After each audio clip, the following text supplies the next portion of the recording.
Okay. Yeah, go ahead. Let's call this meeting in order at about 4:02. This is the College Place Historic Preservation Commission meeting for, today is already the 18th? Yep. Wow. For 18th of July, 2019. Let's have roll call. Stanley Green? Present. Edward? Present. Mike Denny, present. The last are not present. So, okay, let's have approval of the minutes from last meeting.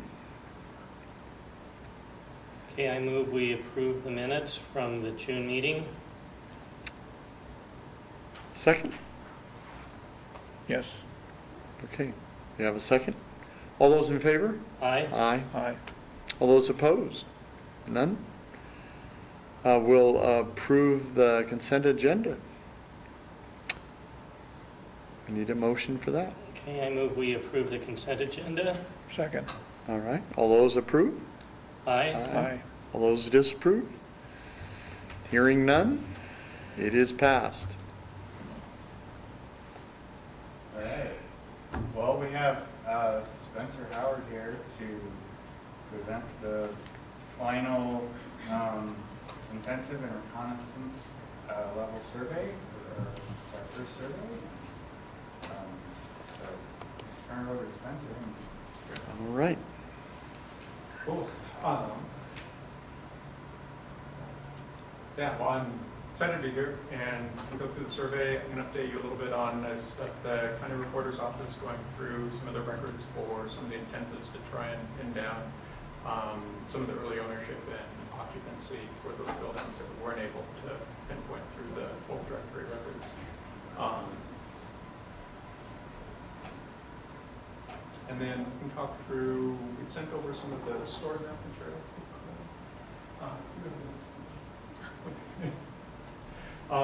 So this, for the public, was just kind of a recap, a reminder that this was funded through a certified local government grant from the state. And then the next slide. And so this was also, for the public, just a recap of what were previously surveyed and listed properties within the city of College Place. And So why is the Saturno, why is that one so big? oh, you know, I just expanded the symbology on that point for that to cover. It's I think it's a polygon layer, so it's just like a rectangular boundary, and it wasn't showing up. It just disappeared on the slide when I had it before. So okay. Up the symbology on it to basically get it to jump out. It was like it's Okay. only National Register listed, so it's like it needed some weight and some prominence. And then the red triangles are all the properties that have a formal determination of not eligible from DAP. The green have a formal determination of eligibility for National Register listing from DAP. And then the blue ones are properties that have been inventoried but did not have any determination associated with them. I think a lot of those stem from the 2011 assessor data upload. Okay. The next one. So this was just kind of a quick reminder, 52 properties surveyed, 10 property at the reconnaissance level, 10 properties at the intensive level, and then it covered commercial, residential, education, and religious properties. And so then, on the next, for the survey area, so this was just a slide that we included with the report, so we tried to label all of those and then tag that back to the table so people can kind of track down or find their properties really quickly. Next slide. So this for public was, these are the inventory forms that were completed for each of the properties that were surveyed.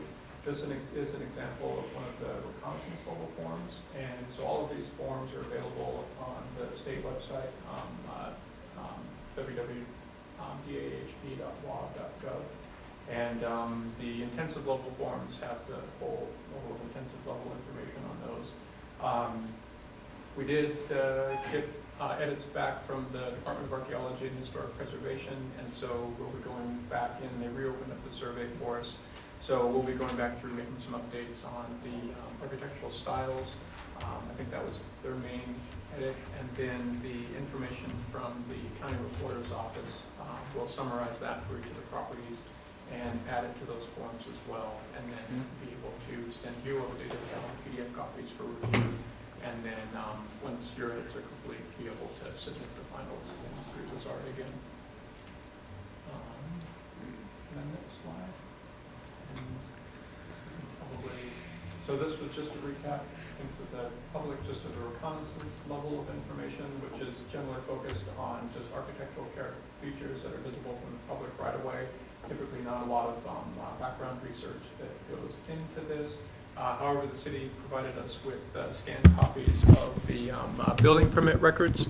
So we pulled that information in and summarized it under the alterations for each of the properties that were surveyed at the reconnaissance level, as well as for the properties that were surveyed at the intensive level. Call this meeting to order of the College Place Historic Preservation Commission. And then go to next. You need to quit the browser. It's the only way it'll stop. Start there. Just First started deal is to talking. approve the consent Sounds like you. That's great. The approval of the minutes be taken out Yeah. separately.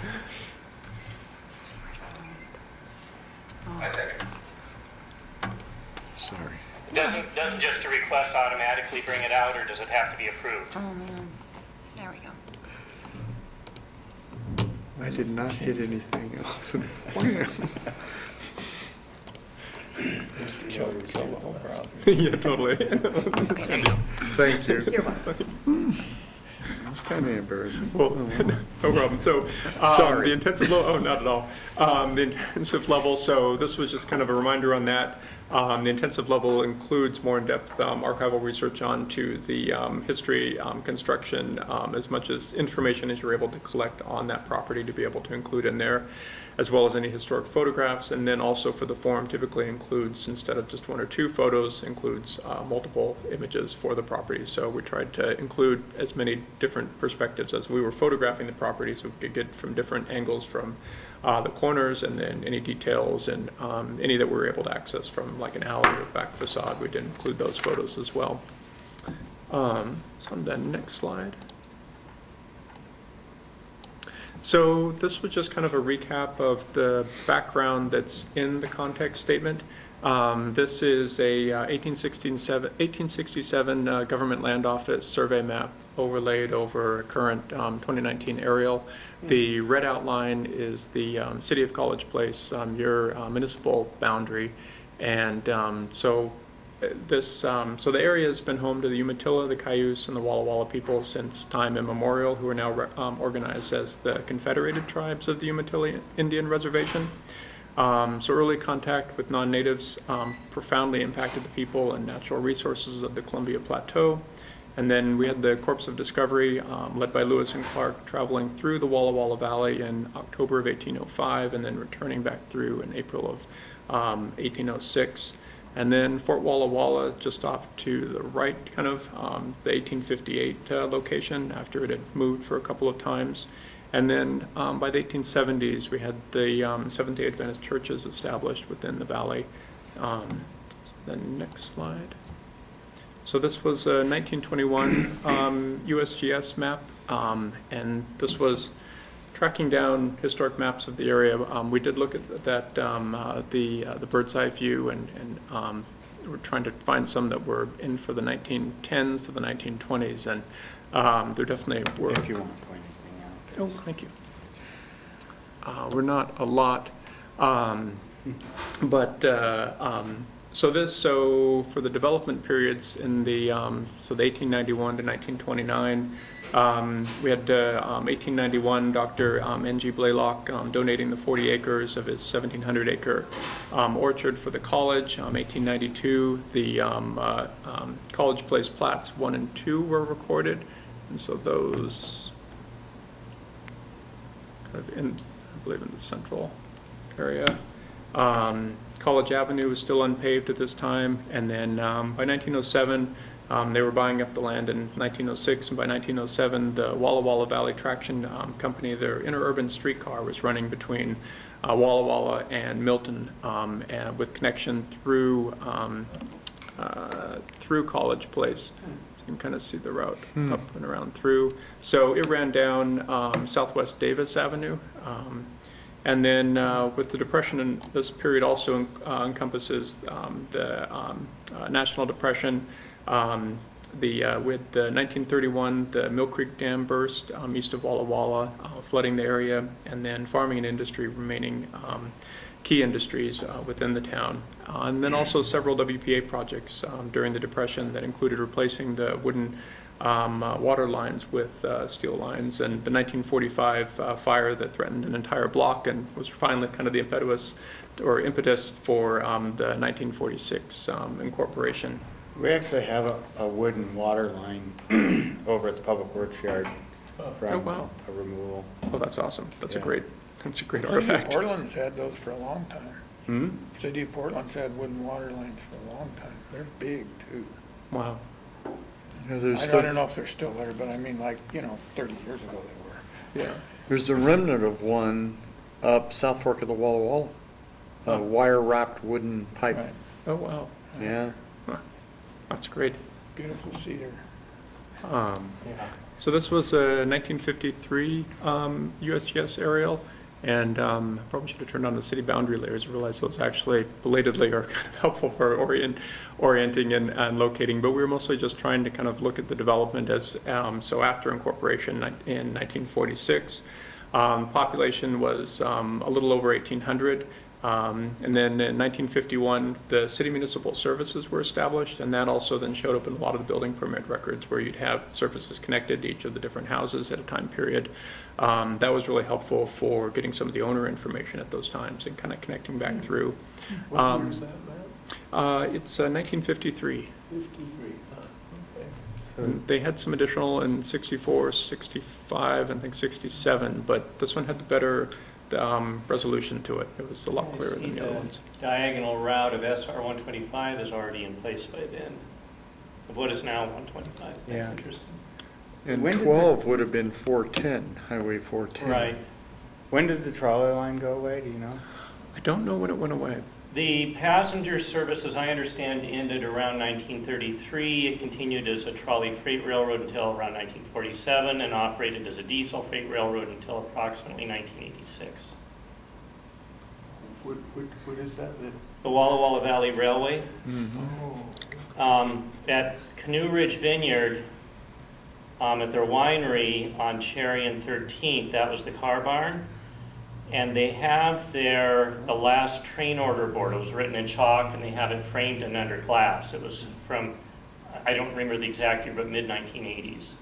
And unfortunately, the people in leadership in this valley did not preserve the right-of-way for a trail. Yeah, that's too bad. That Really too bad. would have been a very cool trail. Nobody walked around back then for exercise. No, they were so excited about cars. They were working. Yeah. Yeah, nobody walked. By the way, there's a really terrific website about the Walla Walla Valley Railway. Yeah. A Japanese exchange student, a high school student, Oh, around 1972, got a ride on a freight locomotive and took photos all along the way. oh my gosh. Oh, that's amazing. I'll have to look for that. Thank you. So this period, 1946, 1947, or 1979, was also a major period of growth for Walla Walla University. But multiple buildings added in, the powerhouse expansion in 49, Kellogg Hall in 1958, the College Church in 62, Kretschmar Hall in 63, Smith Hall 65, and the Melvin K. West Fine Arts Center in 66. So it was just kind of exponential growth there for the campus. Residential growth also increased substantially within the city. There were 73 single-family homes built between 1966 and 79, as well as 28.5 apartment buildings during that same time period. So just quite a significant growth in population. And then, so architectural styles.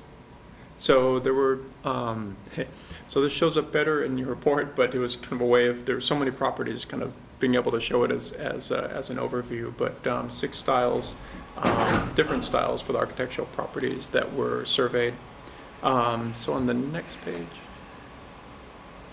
So the arts and crafts up in the upper left-hand corner, that was one of the DAP edits. So we're deleting that, taking that out of there, and then kind of working through all those properties that we had mistakenly classified that way. And most of those will end up being no style. There are a couple of them, like I think 11. There are a couple of them that, and we'll include that as an update with the report, that are craftsman in style. And so we'll take that out and update the maps as well on that. Excuse me, is there much of a difference between arts and crafts and craftsmen?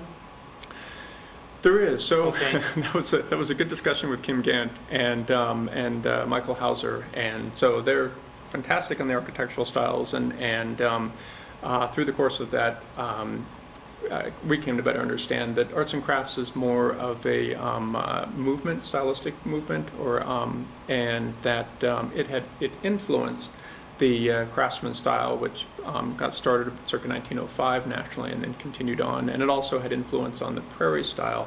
But the arts and crafts in and of itself is not an architectural style, even though it's a drop-down menu on their style list in their database. But so that was really helpful to kind of work through that. And there were a number of properties, like the example there, the 23 East Whitman Drive, where they have elements, and like the knee braces, the eave overhangs, the barge board, where you could say, okay, maybe there's some craftsman influences on there, but with that enclosed entry, the kind of swooped roof on that front, I mean, that comes across more as a Tudor Revival cottage. So it's just, and at the end, Kim was saying, not every house has to have a style. You can, depending on when it's built, and even all of these were based on the assessor estimated year built. So she said that, if you know specifically when it's built, that can help to kind of narrow it down. But using the estimated, she said, if you're off by, 5 years on that, that can have a significant impact on what styles were even in trend during that time period and would have been used. So that a lot of these were more kind of builder pattern book type houses, just a vernacular type that don't have a style. So what do you, go ahead, Stanley, sorry. Well, I have a question that's a step away from that. Is your question about the arts and craftsmen? Go ahead. Well, it was about style. How do you label a home that has no style? I mean, you don't want to say no style.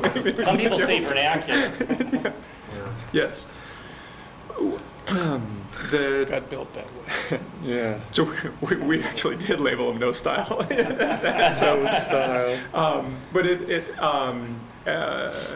she was saying that, so then the Department of Archaeology was saying that, go back at these, look and really kind of zero in on what the building form is. So like a front gable form for that house, that the form can in many ways tie in better to what the interior uses were, how it was laid out, what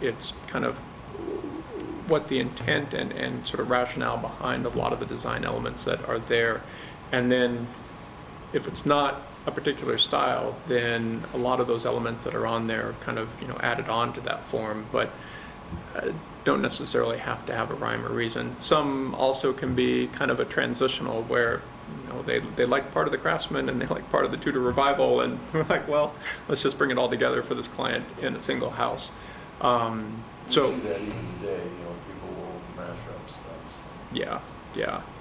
So one thing that I have noticed about lots of homes built in the 50s here, and that was, it's just like homes built in Loma Linda, California, almost duplicate places. And because of the influence of the Adventist Church and their members, when they were here, they would retire from Loma Linda and come here. Oh. And they built the same exact thing, with that- no style here. And they repeated that over and over. They really did. It's interesting. Yeah. Sorry. No, I'm done. Far left middle row, pre-classic, how does that differ from Queen Anne? And or shingle style? So Free Classic is a subtype of the Queen Anne. Okay, So it fits under that larger umbrella. okay. It has, though, it has typically sort of the wraparound porch, the use of columns. It will have less of the sort of Victorian era detailing that you would typically associate with a Queen Anne house. But it still will have kind of usually a cross gable roof form, and it will typically have sort of the differences in materials between the upper and lower stories. Okay. And so those actually, there's 3 of them. This one, the one that's vacant, that's sort of grown up in brambles, and then there was another one that was like just almost a mirror image of thank you. Yes, three-way. Thank you. Yes, they were just absolutely fantastic houses. I mean, they were just really well designed and very well put together in terms of the style. So those were good examples of the Free Classic. The Collegiate Gothic. So that, I think that was the only building for that style. That's something that typically associated, like the University of Washington, great example there. It's related to Tudor Revival, but is the institutional academic application of that. Let's see, and that started mid-1800s. So the Craftsman, the 575 Northeast Spitzenberg, that is just a beautiful example and very intact and really, yes, well preserved, yes. And that with the county recorder information, that has been in the family since they purchased it in 1917 from Blaylock Fruit Company from. So same family all this time? Same family the whole time, yeah. I think the great-granddaughter or whatever said they purchased the land and had the house built. Okay. She came, didn't she? Is that Yeah, what she said? one of the relatives built the house. Emilio just passed away, I guess. Oh, he Maybe did? The current owner, yeah. 10 days ago. Yeah, that was a great one. So minimal traditional, that's the middle center photo. So that style typically bridged the gap between the traditional revivals of the 1920s and modernism of the 1940s and 50s and 60s. That one is a really good example just in terms of it has kind of the classic features of side gable roof. The eaves, gable ends are nearly flush to maybe just like a slight overhang. A lot of the windows on that house too the larger windows are intact. A lot of the smaller windows have been replaced, but I think they did, if I remember right, were 1/1 vinyl, so they actually, I mean, they really, you don't notice them that much. But the big, large picture windows are actually wood muntins with large glass lights set into them. So the modern style, 393 Southeast Highland Park Drive. This, so the modern is kind of, it's hard in the sense that it's sort of like it is a style, but then there are forms within it that we typically associate with the style, like the ranch form or the split level form, but it is mid-20th century style. There's sort of ranch form, there's contemporary. This is a good example of that in terms of just with the low-pitched roofs, has broad eave overhangs. The use on this building too of the kind of a stylized square concrete block. Yeah, it was just really great. The aluminum sash windows and yeah. Is that the Losi house? Yeah. That has an auditorium. Yeah, she said Used to? Not, Got filled in. she filled it in. in the pool. Okay. Yes, Good like out. nieces or nephews or something that she was worried about for, yeah. But, and let's see, so Be then, excavated. okay. Yeah, they actually just framed over it. They didn't fill it, I don't believe. Oh, okay. So it's They didn't fill the actual I hole thought so. itself? I'm pretty sure they just framed over. I did live across the street, so Oh, I that's kind of great. was, at least saw a few things. So lower left is Tudor Revival. This we categorize as Tudor Revival Cottage, which is, again, kind of a subtype of Tudor Revival. It's just a smaller scale of Tudor Revival and typically will not have as many of the architectural details that Tudor Revival will have.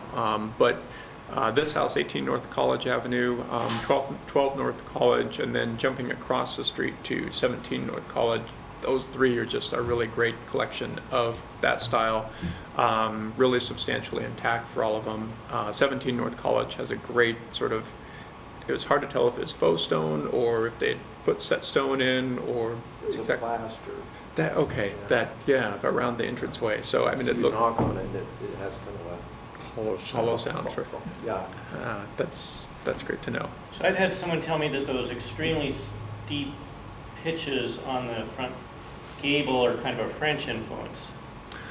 The French would usually be under the Norman, French Norman style, and they would typically, you'd have a, they wouldn't usually be quite as steep, and you would typically have, you wouldn't have like a gable front towards you, but you'd have usually a side gable, and then you'd have that extending down, usually around, like if you have any dormers, or it would kind of, it's almost like the roof is flowing down and kind of wraps around at the eaves and flows around. Like sometimes the half story or second story windows will project up via wall dormer, so they'll kind of project up at the roof line and have their either like a gable or a hip treatment. But so no, usually not that steep. Okay. And the Norman style looks significantly, it looks different enough. So were you describing a mansard roof? No, Okay. not quite like that. Okay. So, Like maybe that thatch style roof of that house in Weston, Hmm. you know, where it kind of looks like it's oozing. forms to the shape. Yeah, kind of like the, frosting on a cake when it's too hot. It kind of. Yeah. Have you seen that? I have. Yeah, it's beautiful. We go eat down there. It's a long branch. I'll bring this over later, but Okay. So I have a question about the Tudor. I know that there are several homes in College Place that look very similar to that, but they have this where the exterior wall comes down and then it flares out at the bottom. Yeah. And then the footings are under that. And if there's a basement, it's under that. And you can barely see it there, but all of them have that where that flare is. And I'm just curious if that denotes a type of style, or is that just an oddity for those years when those were built? I would think it would be something particular to potentially the builder that was doing those Okay. into the type. The foundation level typically usually isn't that significant of a component of the Okay. style, or that there won't be something necessarily that Yeah. kind of ties in with that. Like there is though, I mean, these had that that concrete porch deck that extends out, and we I believe that's the coal bunker underneath. yeah, and there was a builder over in Wenatchee who was building a whole kind of subdivision on 2 blocks, and they're all, well, about 70-80% of them are all this Tudor Revival cottage. They have that same little platform that Yeah. extends out there, the same coal chutes that's in.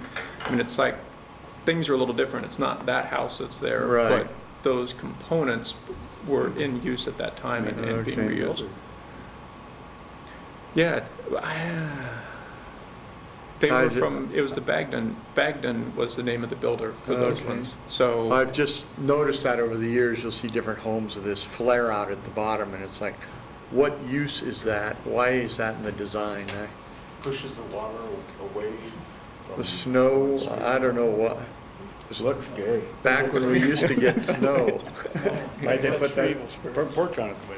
Looks good, looks good. Flare out. Quite often we'll see that same kind of flaring on houses with a bullnose siding or wood siding. It'll come in and then it'll kind of flare out. But it seems like after World War II, they did away with it, probably because it did take more time to saw the wood and fit it and all that. And, everybody was in a hurry after the war, and they just cut away so many We've never slowed down details that since. they used to have. The flare at those wood ones where the shingles come down, or where Yeah. those that's a kind of a water table. So to, Kind of shed that. exactly, Yeah. exactly.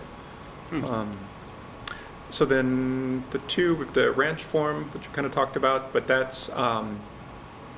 is that a form fits under the modernism style, and that is kind of what you typically think of in terms of the low-pitched hip roof or side gable roof, broad enclosed eave overhangs. Sometimes they'll even have like a stone or horizontal element on the facades as kind of an accent.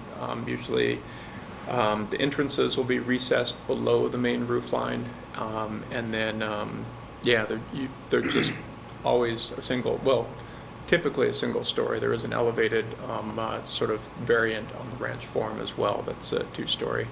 And then the World War II era cottage, so that is that hip with that projecting front hip roof, that form, which that one was a great example, and I believe that one is I think that one is concrete block, the structure of that building for 1949. So it was a very good example of that.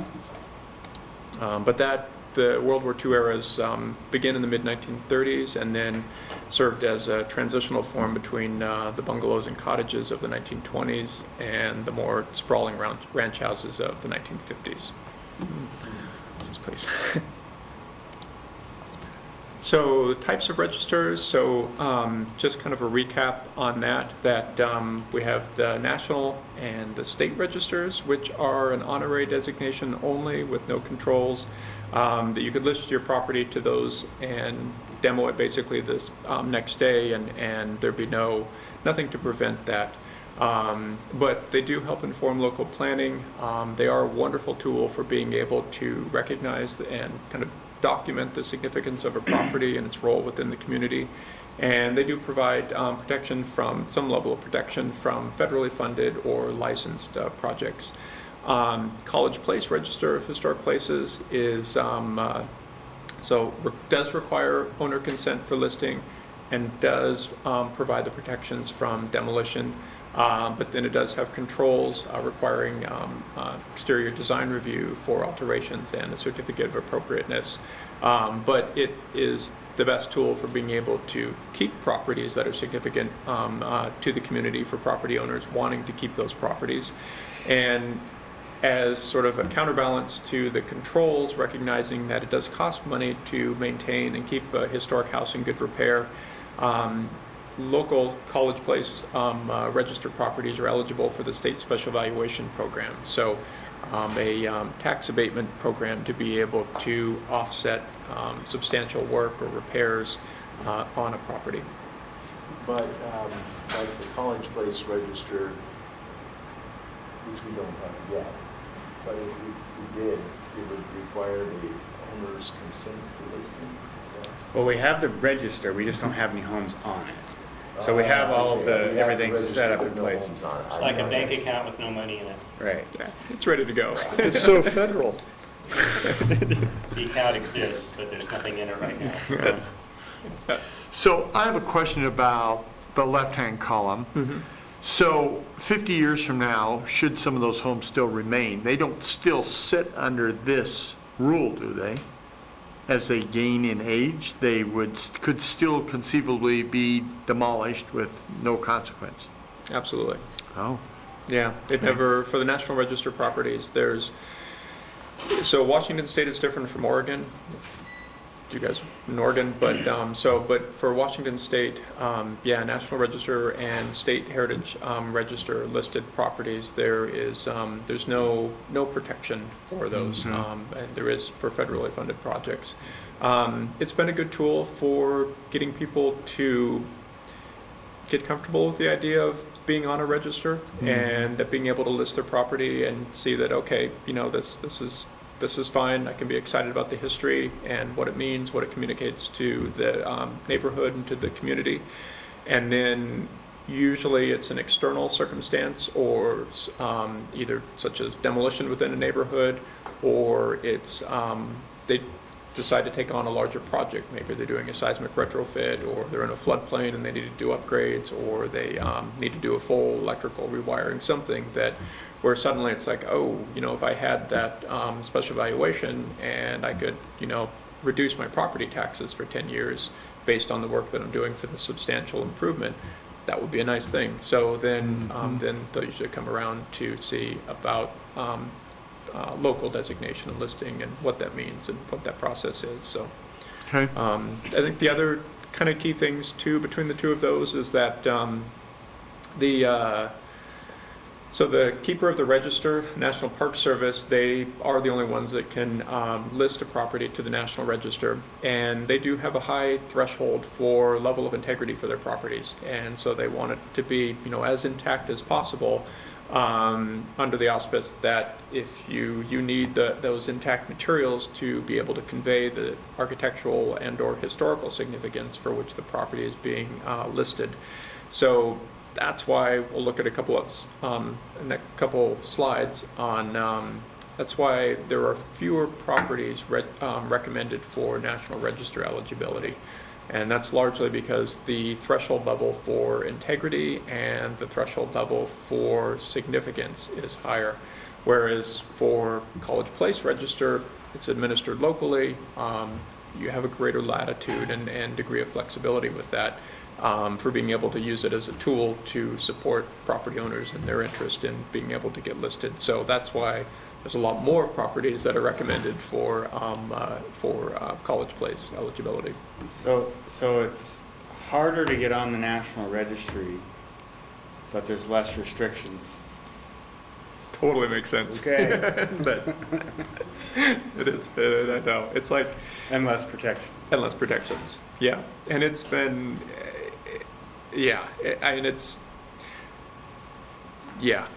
it would be nice to see different, but in some ways it works out well because it does make that pathway for local designation something that's a lot easier for property owners. It does have the controls, and so people have to kind of talk through that and figure out, you know, what does that mean for how I want to use my property and how I envision upgrades, et cetera, going forward.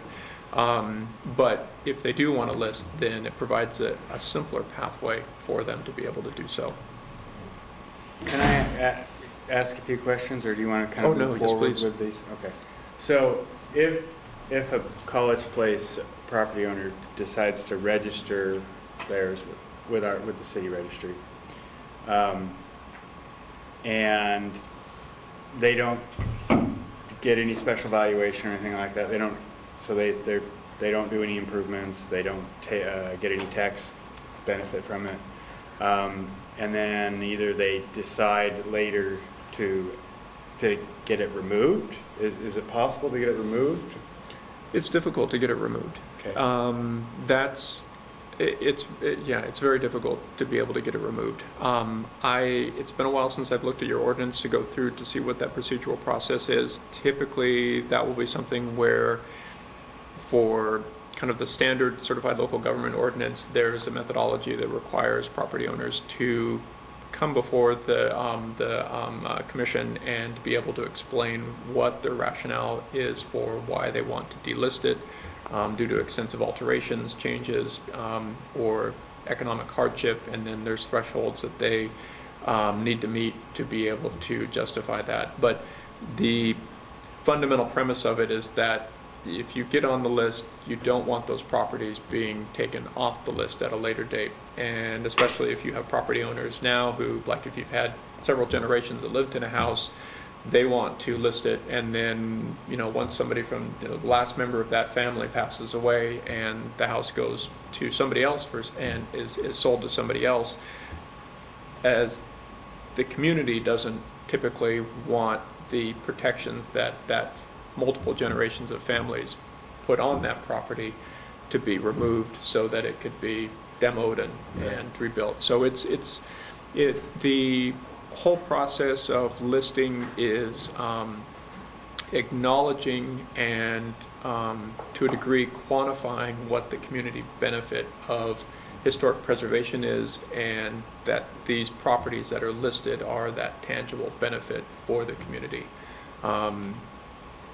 So that, and that's been upheld in court cases too, and which relates more to commercial properties, but in terms of Tacoma's had some properties where and these are commercial and sort of totally different, both political and kind of listing environment than College Place, but they had properties where they had property owners who were neglecting the property to the point where it was a demonstrated hazard. So then the city had to actually move in to be able to stabilize that property to protect the community interest in that property, and then work with either that property owner or subsequent property owners to then get it back up in shape and get it moving again. So, and that was upheld through the courts by the appeal of that property owner that wasn't maintaining the building. So it's not,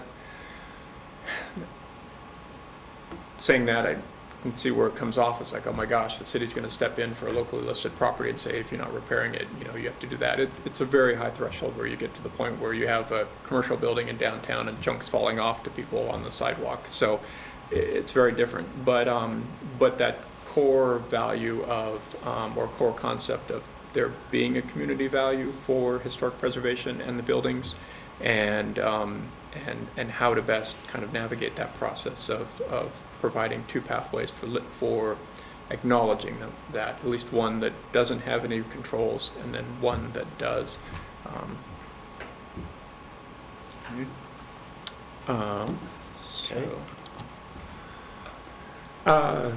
So this, again, the report's a little bit easier to be able to see, but we just kind of wanted to provide sort of an overview of, so all the property eligibility recommendations at a glance in one location. All of the yellow properties or yellow dots are City of College Place eligible properties, and then the properties that have the green rectangle behind them, or green square, are also National Register eligible recommended properties. And there were 16 properties that were recommended for National Register eligibility. Go to this next page. So this page, and then we only have a couple more on the other page. But so this was just kind of a quick overview of these properties. All of the properties were recommended for all of these 16 properties were recommended for National Register eligibility under criteria C for their architectural significance. They were highly intact, and they were excellent examples of their style, period, or method of construction within the city. They were all recommended at the local level of significance. So the National Register has the local, state, and national levels of significance, and that relates almost exclusively to the comparative context that you use for evaluating how good of an example is this property. So local, that relates to your community, to the City of College Place.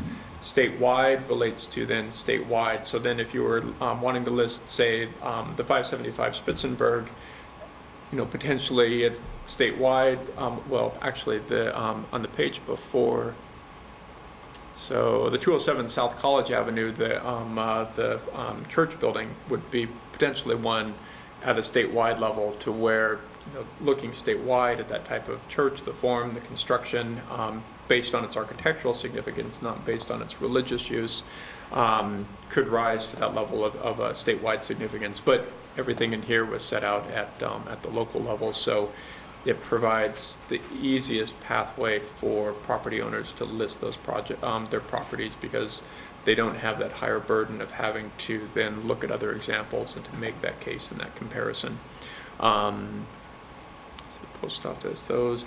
There were a couple other ones. So 18 North College, that one was also recommended under criterion B for its association with Kenneth and Margaret Applington.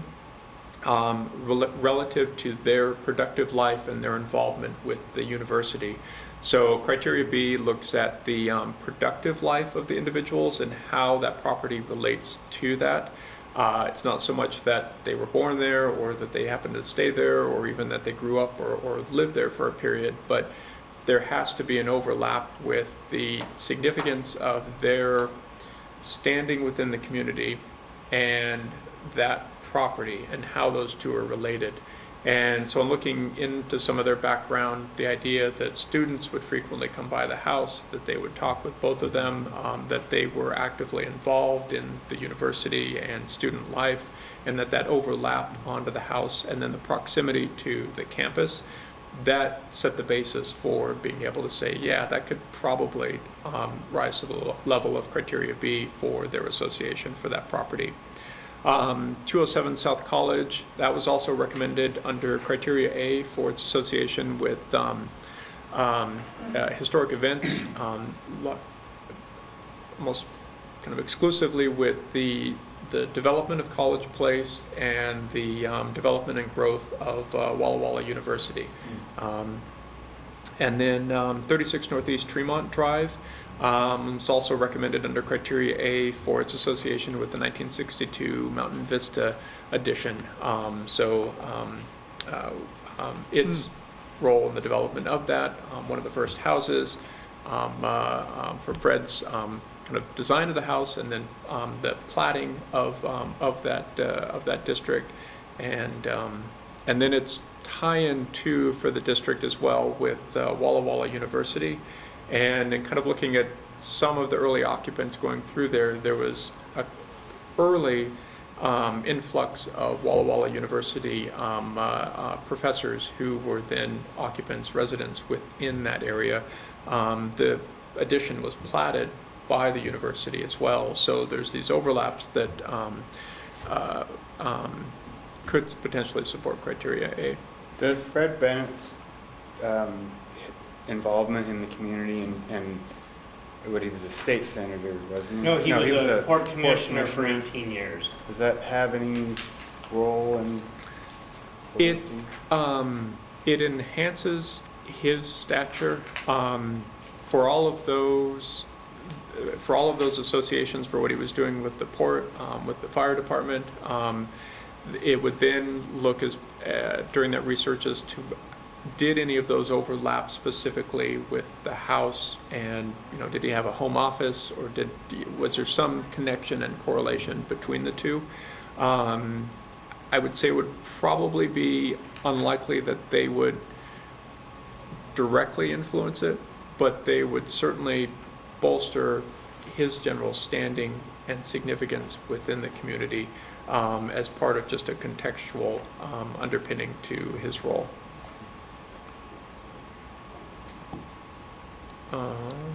So, Sorry. I'm sorry, if you could, so the Scenic View Drive house there, that had a long string of Walla Walla College professors that lived there. And there's one right here now. I think that's the only You were the string. only one. Yeah, okay. I'm the long string. Okay. Excellent. Oh, it was Yeah. a fantastic house. I mean, the aluminum, sort of that treatment on the grill on the roof, and then or on the windows and the railings, and just it's a fantastic house, and a huge lot too, with the mature landscaping. And so that one we'd recommended under criteria C for architectural significance, based on the level of integrity and how intact the house is. And as an example of ranch form and modern style, it was really unique in terms of the level and character of design within the community. The tie-in with past, current Walla Walla University staff would then depend on the sort of what their research and role relative to the university and how that overlapped with the house. So if there was a home office, and say if you have professors who are, their academic standing is based upon some particular area of research or field of inquiry that they have, a prominent national standing based on, and they were doing that research predominantly from their home office, and there's that tie-in and connection, then yes, you'd have an area for being able to make that argument. If it's just the professors living in the house and then teaching at the university and or doing all of their research, their academic research at the university, then you probably wouldn't be able to make the criteria B argument. But as with Bennett, it would help just support the prominence and kind of role of that house and past occupants within the community. Okay. A question about that, though. That, as you mentioned, has a large lot. It's about an acre, just shy of an acre. Would being on the register negate the possibility that the land at the side of the house is such that it could be turned into another property?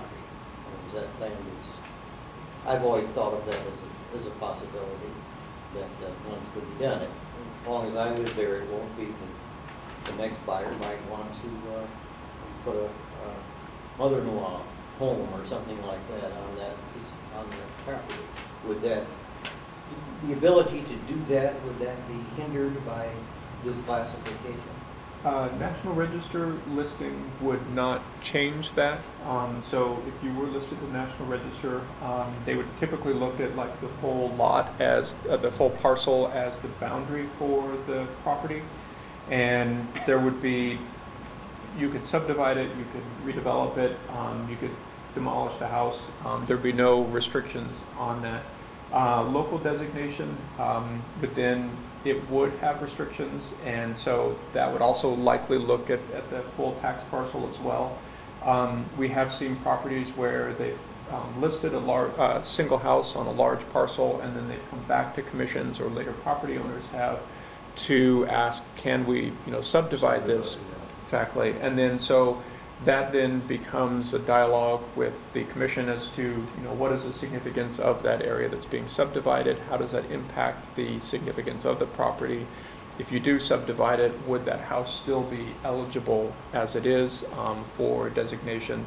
And then the step beyond subdivision is, if you're going to do development there, what are the impacts of that and how that goes. So you can certainly do that, and then that listing travels with the property, so that anybody purchasing the property afterwards would then know that ahead of time going into it. So they would either purchase it because they had the open parcel and wanted to keep that, or if they're doing due diligence, they would typically then reach out to city staff to be able to say, hey, I would like to purchase this, and I would also like to be able to redevelop it.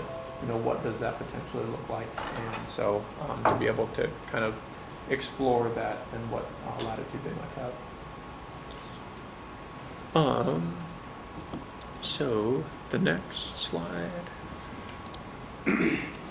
So the campus, and this boundary is based on sort of kind of the campus parcels, or the Walla Walla University ownership parcels, and then tied in around the kind of core buildings that were surveyed and the current core areas. So it's kind of a preliminary boundary that if the university were to want to move forward with the National Register district, they would likely, as part of that process, would kind of revise and retool and potentially adjust this. But we did feel that, based on looking at the properties that we surveyed within the campus, that there is a strong potential for a National Register historic district on the campus, and one that we had recommended kind of a wide range in terms of a period of significance. And the period of significance is the time period during which the property district achieved its significance for which it's being listed. So we use circa 1900 for kind of that core hipped roof central area of the power plant as kind of the earliest building that remains extant that we know of on the campus. And then I believe it was 1966 for the Melvin K. West Fine Arts Center. That was sort of the last most recent property constructed within the campus that is still 50 years of age or older. So the I think all of the properties that we looked at, we recommended as potentially contributing. I'm trying to think of any else. Yeah, and Village Hall was individually recommended as individually eligible. We ended up breaking out Conard Hall and I think Mesquite Hall, those two with the additions. But yeah, so it was kind of, it's at least kind of a framework for the university to think about it, if that would be something they would want to do. And again, that would be, it would be an honorary designation, so it wouldn't, it wouldn't preclude. Making changes. Exactly. It's basically a celebration of their history and being able to kind of identify that. If only we had done this 10 years ago. It'd even have more historical significance. Next slide. Yeah. So, College Place Register, so there were 52 properties that were recommended as, 52 properties.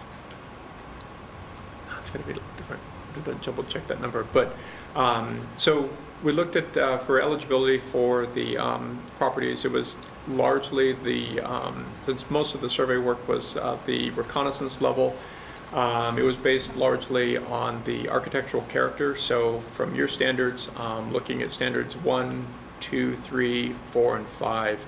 One that was associated with events that have made a significant contribution to broad patterns of history. 2, that embodies distinctive architectural characteristics. 3, is an outstanding work of a designer, builder, or architect. 4, that exemplifies or reflects special elements of the city's cultural, economic, political, or aesthetic, or architectural history.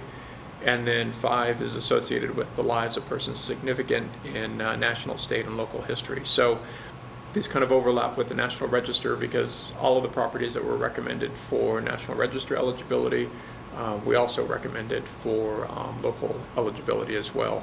But the vast majority of the local eligible recommended properties were based on architectural character and being really substantially intact.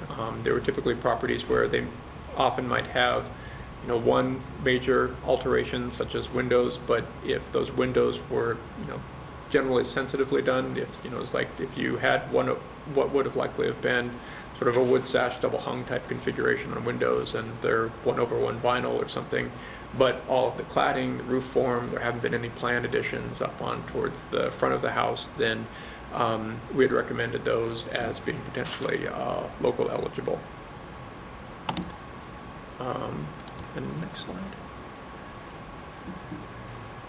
So this was just kind of a recap of the 3 subdivisions that we ended up kind of looking at.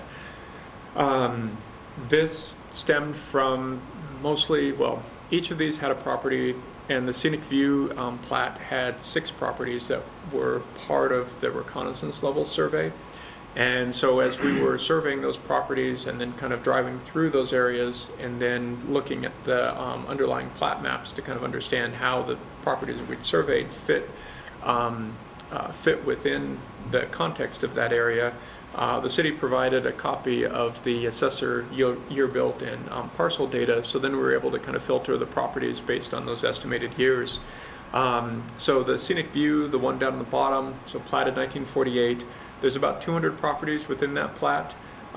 Most of them were built during the 1940s, 38, and then, actually, freeze that. Most of them were built during the 1950s, 105, and then there were also 38 properties that were built during the 1940s. So that plat really ties in with that post-World War II residential growth within the city, just a quick pace of new housing construction and development.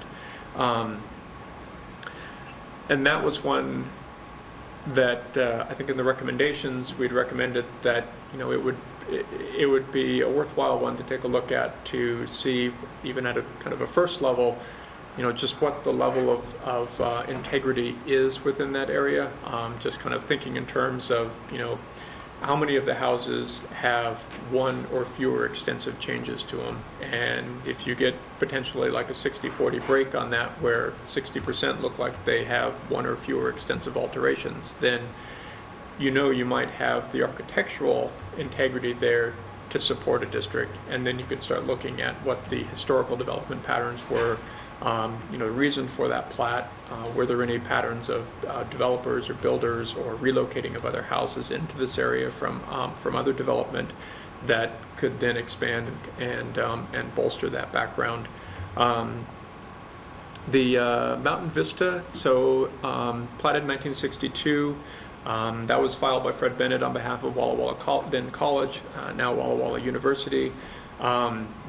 So since we surveyed the 36 Northeast Tremont House, that also, as you had informed us, was attributed as the first subdivision in eastern Washington with underground utilities, and also included a high number of Walla Walla College professors as residents. And so that also is kind of another one of those that looking at what the kind of overall architectural integrity is there, and then thinking about how that could support the established historic significance of it.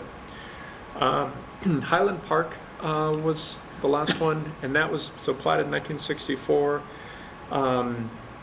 It's one where it's kind of on the threshold. There's not a lot of the buildings that are 50 years of age there yet. 86 of the buildings were built between 1969 and 1979. So it's kind of a one to watch. Revisit it in another 10, 15 years and see what's still there and what some of the development patterns are. But So, do you think that Mountain Vista and Scenic View would be good, maybe future projects to apply for a grant to do a more in-depth study of the neighborhoods? And they would. They definitely would, and they'd also be ones to where if the commission or if you have volunteers, you can. If the city, for example, can provide just a parcel map of the area with kind of the year built information and or just the house number, and then you can go through and do that evaluation of just basically walking the neighborhood and look at each house and look at the plan, cladding, and windows, and basically, see if any one of those three elements has been extensively altered, and if two of them are, then it's more than likely going to be non-contributing if you were to have a district. If one or fewer have been extensively altered, then you could flag it as potentially contributing. And so being able to just have the commission do that as then you have numbers to be able to go to DAP with to say, we know this, we know the plat, we've kind of looked at everything from the architectural integrity standpoint. Here's the percentages of what type of properties we have in there. We'd like to be able to research this more and have the funding support to be able to do that. But usually one of their questions is like, well, how much integrity do you have on the district?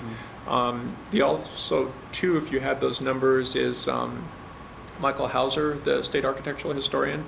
You can invite him out, and once you've done that, then if it looks like you have that 60-40 or better split, then just invite him out and have him the next time he's in the area coordinate with you guys and stop by and be able to walk through there and get his impressions, and he'll usually he'll run through kind of a list of issues that he's thinks of based on how the National Park Service is likely to react to it. And so that can help really quickly in terms of kind of scoping what level of background research and what information you need to be able to get out of that.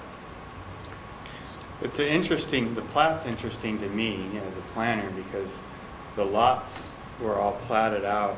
I want to say they were 50 feet wide. Oh. But they were all sold as a lot and a half because of the architectural style at the time was more of a Yeah. ranch or a whiter house. Yeah. So most of the lots in there are a lot and a half. Oh, that's really interesting. Yeah. That's a cool. There are still a few lots in there that haven't been built on, or there were some that were sold as a single lot. Are you talking Highland Park? No, Scenic View. Oh, Scenic Scenic View. View, okay. So that's where I live, is in Scenic View. Oh, fantastic. And I can tell you that it's kind of they are not uniform lots by any means. Yeah. And the interesting thing to me is that you have these large ranch-style homes, and all of a sudden there'll be one that is as large as 2 bedrooms of the ranch style, the whole house, and it's like, my goodness, what is going on here? So you never quite know from plot to plot, plat to plat, however they lined it up. I don't know how they lined it up. I really don't. It's just kind of strange. It's kind of like a dollar bill, only it's all set out in pennies. And so you buy something that was like 2 cents or 4 cents or 5 Yeah. cents. And if you can only afford one, you bought one. Yeah. The other part too of doing that preliminary work of walking through it and kind of getting that information is that you can then also do public outreach, and you could do a meeting. So, then let the neighborhood, let that area know that, hey, we've been doing this, and kind of here's the information we have. Get them to come in and talk to your neighbors and ask them, what do you guys think of this? And, it's a chance to then explain the different registers and be able to talk through it and see if there's some interest, or if everybody goes, oh, good grief, no, then it's like, well, to move on to the next plat. But if there is interest and there are people, then that's also something too that you can convey to DAP and say, well, we had a public meeting. There were residents that were interested in this, so you've got some support behind it. So if you were able to get a district established, but you didn't have your house on the local registry, would that have any effects on what you do to your home? No. And that, so a National Register Historic District is so because there are no controls or no requirements, the onus is put on property owners to object to a listing, which is sort of the opposite of local designation. So for National Register District, if property owners didn't want to have the district go forward, then they would have to submit a notarized letter to the state objecting to the listing. And you have to have so that 50% plus one supporting, or you'd have to have 50% plus one sending in the notarized letters objecting to listing in order for it not to move forward. But if it's something that is sort of municipally and from the commission supported or brought forward, as opposed to local advocacy groups, then other communities like Spokane and Wenatchee have been using a ballot system where they'll basically say, here's what we looked at, here's the different registers, here's what the boundary would look like, vote yes, vote no on that, and then distribute those to the property owners either by mail or handing out, and then be able to collect those back. So then you have kind of that listing, and that's also a way too, if there is potential local designation interest, where you can get that, in writing as well, that there is that. Is that something that you have to have in your ordinance in order to go through that ballot process, or do you know? No, because most of the CLGs don't have it in their ordinance. It's just kind of how they do their public outreach to make sure that they're headed in the right Head in the direction. right, yeah. Politically, not going into a landmine here where you get a potential district full of council members who really don't want to be on district. So Hell no. Yeah. Hell no. Yeah, but the National Register. So technically speaking, even if a district is sort of initiated by the city does not have any obligation to any procedural requirement. There is process for public notice, but there is no procedural requirement for the city to obtain consensus. It's just the balloting is a sort of public relations component to avoid getting neighborhoods totally feeling crosswise.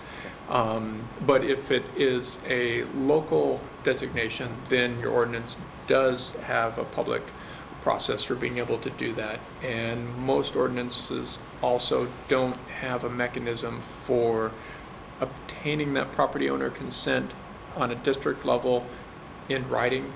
So that's where they started, and Spokane was the first with their Brown's edition to start using the balloting tool to be able to get that local designation consent in writing for property owners to make sure that the majority are on board and that they. Does Spokane have more than just the Browns edition that have come in as a significant area or something like that?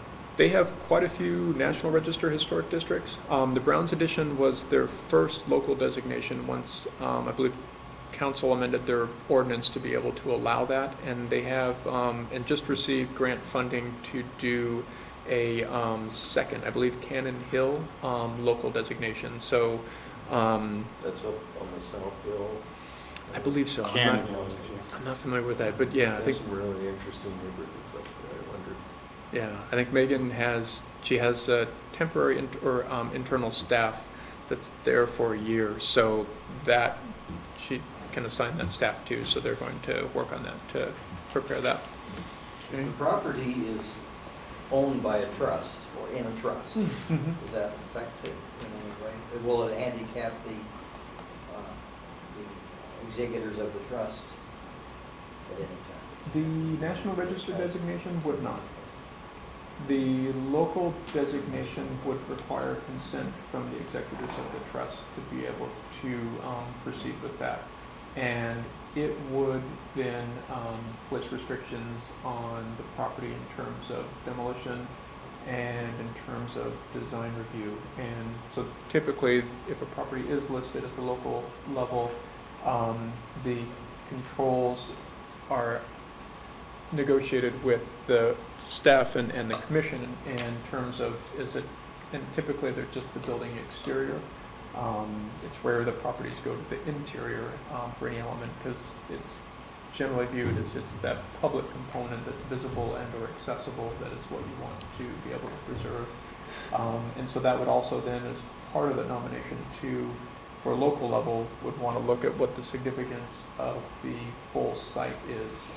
Is there, hypotheticals, is it a design landscape that was into which the house is an integral component, or is it just a standard residential landscape that the property owner had a great interest in trees and planted these, and so there's really no specific rationale or relationship between it. So kind of weighing through and navigating those, because that'll set the basis for informing later of questions of subdivision and redevelopment and their potential impacts. You mentioned trees. Now that's interesting to me because I have some, some significant trees on that property. Yeah. Too significant, maybe. I don't know. If you have to have a tree removed, or if you have to remove the house because the tree came down, or whatever, how are those things affected by it? In other words, if you're going to significantly deal with a tree, So which trees, you ultimately have to do with all trees. the trees, exactly that. Trees are they have a life cycle. So you know that you're going to have to regenerate them. So it depends on the significance, the design significance of that tree to the site. If it is significant to the design, then you would typically look at having sort of, regenerating if possible. If you lose it because of disease, it's lost. There isn't necessarily an onus on the property owner to replace it, but ideally it would be regenerated in kind or with a compatible species that had structure but maybe was less disease susceptible than, say, the other one was, type of thing. If the trees aren't really aren't part of the character defining features of the property for its designation, then there's a lot more latitude with that, and that could be set out then through the controls for the property in terms of, is it administrative review that you just let staff know hey, if you're taking out XYZ trees, or is it something where you need to come into the full commission and say, oh, we're taking out these trees and here's what our replacement is. So, so it's kind of, it's a little bit of a process, and it's worth kind of, that's where certainly the National Register designation can be helpful, because it allows you to kind of work through the significance, establish all of that, and then you have kind of an understanding of what your risks and exposure are relative to design review, and you also have the material to talk through with the commission and kind of weigh that, and then inform a decision as to whether you want to pursue local designation. But so National Register is a good gateway into the historic preservation world. So I'd like to address a couple of things. So one, we are a tree city now. We don't have any designated trees as of yet. We don't require any permits for removal of private trees on private property. If there's a tree within the right-of-way, then that's considered a city tree, and so you'd have to get permission to remove that. But I think to your question about the possibility of further subdivision, there's probably some ways prior to applying for local designation that you could possibly go through a short plat just to establish the primary lot around the residence, and then the lot that you could sell off at whatever time for further re-subdivision would be one way to do it. But also possibly just to, from hearing what you're saying, that there would be some ability for some conditions or guidelines to be established. Like we're just designating the house and the yard around it, and be very clear in the listing. Is that correct? That is, and that helps set clear expectations for city commission and property owners as to what's subject to review, what isn't subject to review, and kind of everybody's latitude and roles and responsibilities. Is there any, would there be any, if it was on the registry, any help from the city in maintaining? The trees? Yeah. Probably not. We don't have much budget. No, we don't. I just wondered if that's, Is there a point where we are going to start designating trees? No. Because I believe I have the oldest or largest silver maple on my property. Oh, wow. That must be fun. I think there's probably some interest in designating like a heritage tree, and but again, the trees, they are susceptible to disease, Yes. windstorms. So I have a limb that comes off of my tree. They're limbs. You bring in an arborist to keep them healthy and pruned up, so that in windstorms they're not full of too much foliage, and if it got to a point to where a designated tree needed to be removed, we would probably request that 2 or 3 professional licensed arborists provide professional opinions on whether it needs to be removed, things like that. But we're not to that point.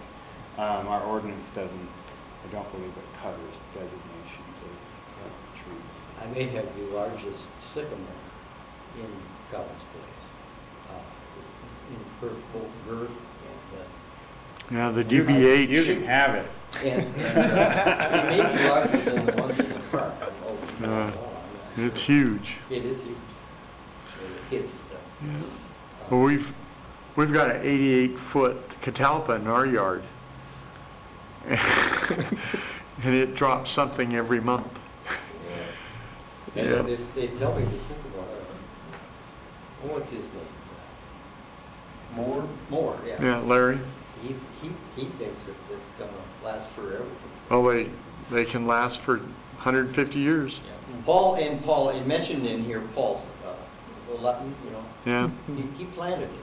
He Okay. came by once and told me about when his little boy, grandson or something, held that tree up while he put the dirt around the base. Just shortly after the house was built. Well, I hate to say this, but we are near the end of our time, Oh, great. and I will let you finish, Cool. and then we will call it good. We haven't had our public comment period. Not yet.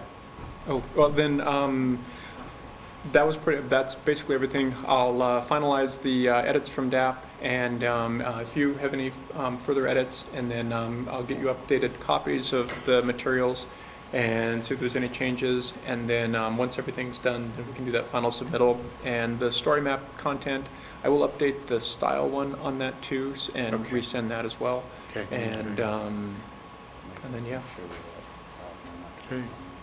Thank you very much. And now we do the public comment. So at this time, we'll open the floor to public comment. And If there is any. yes, if anyone has any, I'll move this up here. Yeah. You could- if there- please, State your name. yeah, state your name and your, address, and if you have a property, which property it is. yeah. I'm Craig Sutton, 308 Southeast 4th Street. I have one of the houses that's on the list of eligible properties. And now I just forgot what I was going to ask. What is the next process then in more intensive information being gathered on the, so I noticed that some of the houses had been more intensive in their information gathering.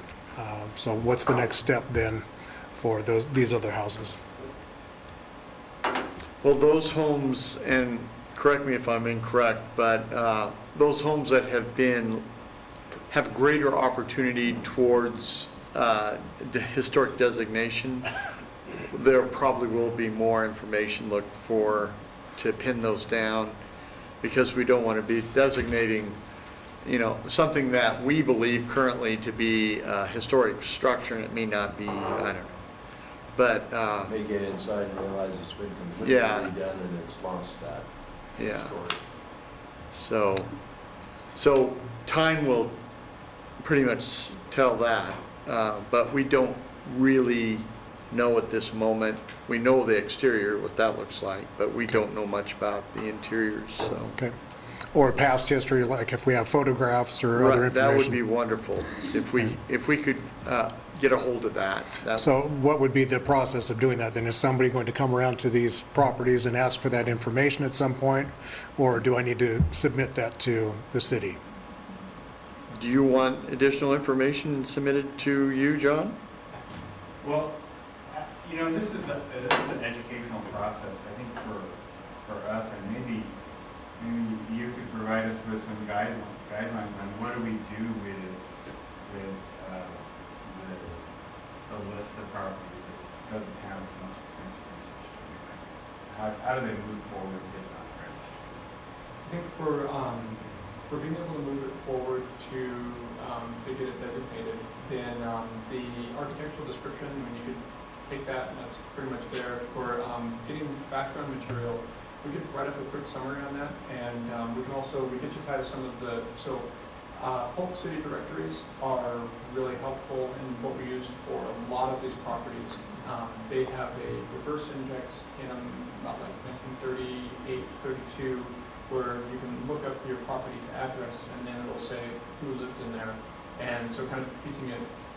However, the older ones really got to be very fuzzy for College Place. Like they would sometimes not even they'd have the name, but then when you search it, we ended up digitizing a couple of the guides, and so we'd search for the names, and they would have like the street that they were on, but it wouldn't actually give a specific location of something. North College Street in College Place. Okay, great. The county recorder has been fantastic, and I think that depending on we could kind of write up a quick step-by-step on that, because it's pretty easy to go in there, and they have the reverse and the direct indexes, and so we'll look up. What was your property address again? 308 Southeast 4th Street. And it's a 1905, so it's probably one of the more difficult ones, but I do know the family who still lives in the area that built the house. Oh, wow. And we have some pictures of circa 1900, 1910, somewhere in there, of that house. Wow, that'd be fantastic. And I was going to say, as commission members and so on, is that something we'd be able to gather, make copies of, and hold? You know, we were talking about wanting to be able to have old directories or maps and book, things like that, kind of a repository, so to speak. Is that something we could do as well? You definitely can. I mean, if you're able to provide that information to the commission, then the staff, and then we can add it into the forms to be able to update those. And just ask the state to be able to open it back up again and just plug that information in there and any photos. For listing and designation, would you be interested in National Register or local register? Both. Okay.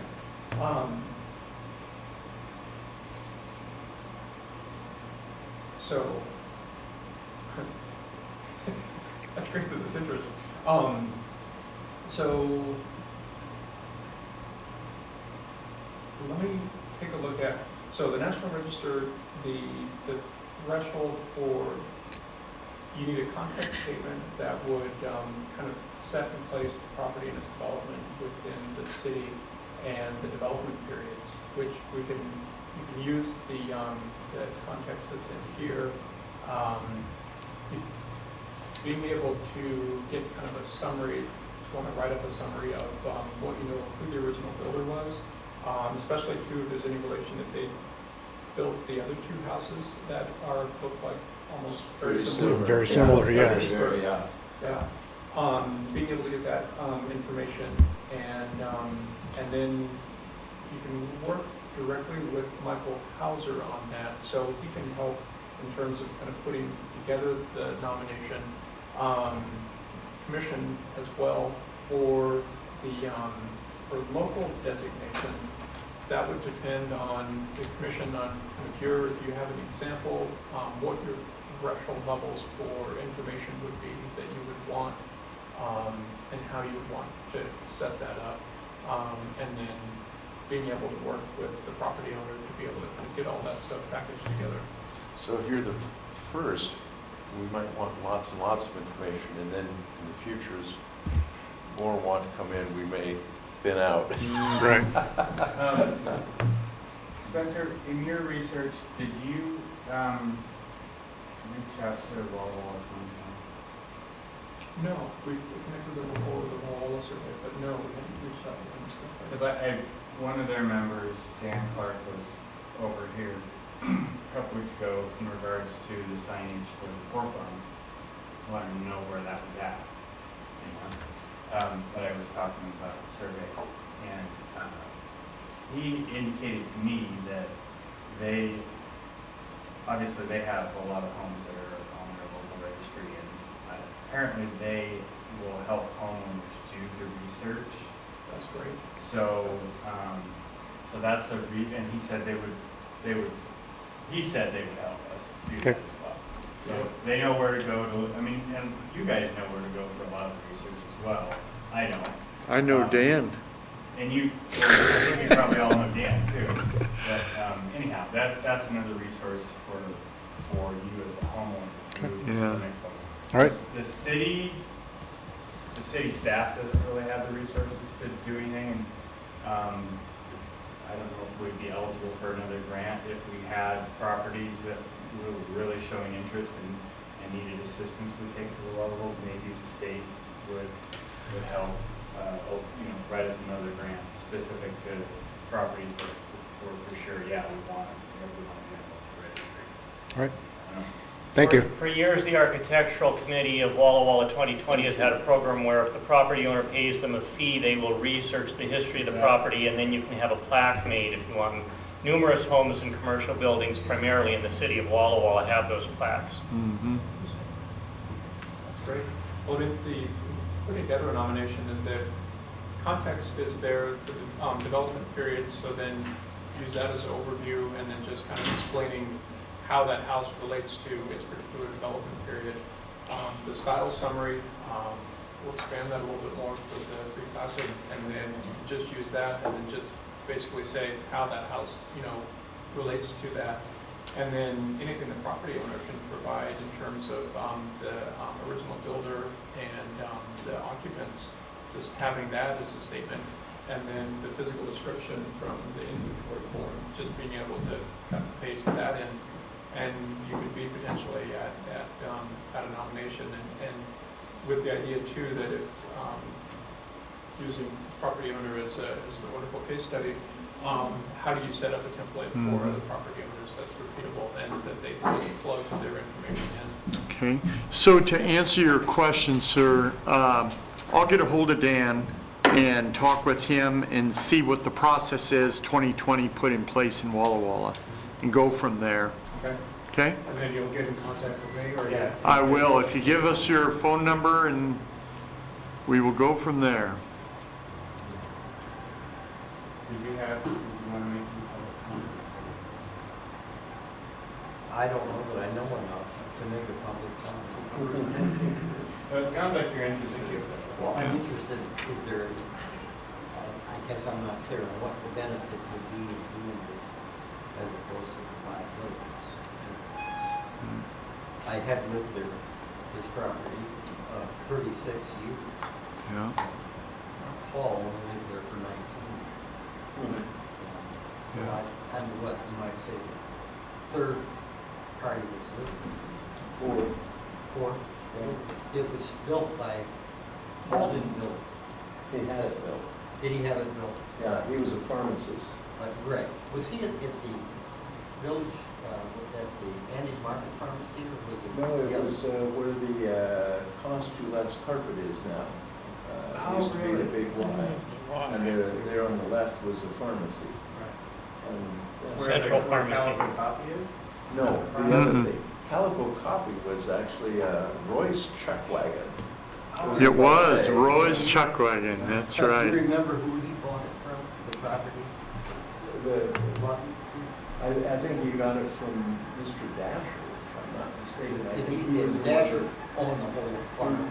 Yeah, he was the one that created the whole scene view I subdivision. don't think it was built in 50, I think it was 52. It could well be. Does it still have where you can flick the switch to open and close the drapes at the end of the living room window? No, that's not motorized. Oh, it was, okay. I don't think it ever was. But the living room is an addition Okay. that we put in. They're very wonderfully done. Well, at one time it was motorized back when Probably the Martins had it. And it was very gee whiz 007 kind of place. They had at that time, white carpet. And then on the bank of switches, you could flick one and it would open the shears, and then you could flick another and it would open the next set. I guess that was sort of anyway, it was, to a little kid, it was very fascinating. Herman isn't mentioned here, but Herman lived there for, what, 80, 70? He had the Martin Airfield. And Right. Airfield was. And I believe he was the one that bought it from the Luttons. Right. And And I then, bought them from okay, yeah. There you go, 3. Yeah. You Well- probably lived there longer than anybody her. else. 36 years. I think Gary and members of the commission can reach out to you and talk to you. Yeah. Right. Yeah, we're neighbors, just down the road. Yeah, you're just across the street. Yeah, Okay, well, I'll Yeah. lean on you then. yeah. Yeah, our cleaners are actually. Yeah. So I will contact Dan, then I'll give you a ring and put you in contact with him. Great, thank So, you. thank you. All right. Any more other comments? Hearing none, we will adjourn this meeting, and thank you. Stand up and leave. All those in favor, stand up and leave. Yeah.